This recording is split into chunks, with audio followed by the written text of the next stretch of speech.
So, in my view, this is really a somewhat bogus proposition to begin with, because I never understand when people say protect the environment what they mean. So, if what you mean is the human environment, that is the environment that human beings have in which we want to prosper and live a good life, a healthy life, live a long, successful, flourishing life, then protecting our environment requires more energy. It requires drilling. It requires getting gas and oil as much as we can out of the ground so that the human environment, human life can prosper.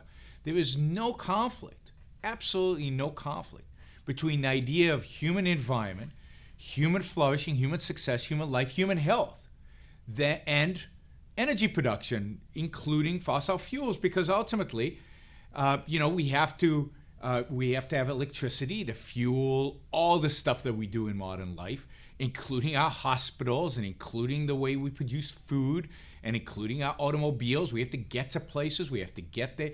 Everything we do, our life requires huge quantities of energy. The cheapest, most effective source of energy right now is natural gas and oil.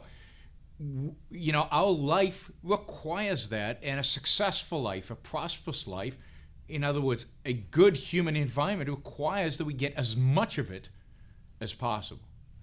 But there's another interpretation of what protecting the environment means, and it has nothing to do with human beings.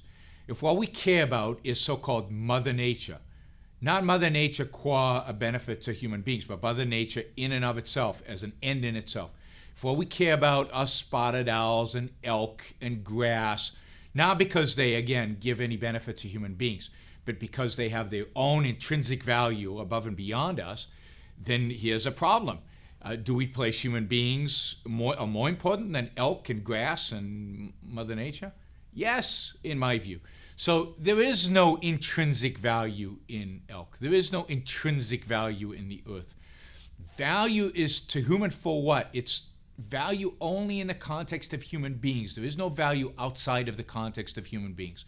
So the question always is with the earth, with elk, with grass, what do I want them for? If I value elk, then to what extent do I value it relative to energy? Or what is the real damage that's going to be caused to the elk? Or how do I buy elk and create a private preserve for those elk so that they can thrive if I really care about them?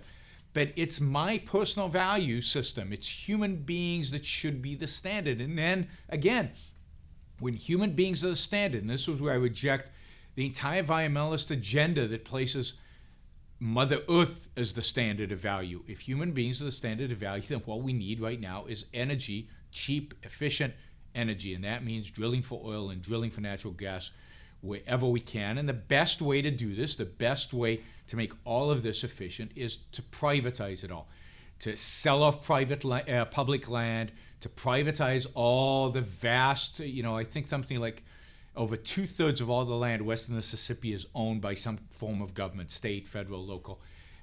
Let's privatize all that.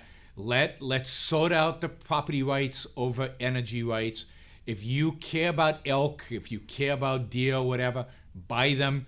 Buy a plot of land and raise them there, or buy a bunch of forest and grow them there. Same thing with any of these things. But the standard always has to be human value, and the mechanism by which we sort out values is freedom. It's a free market. It's capitalism.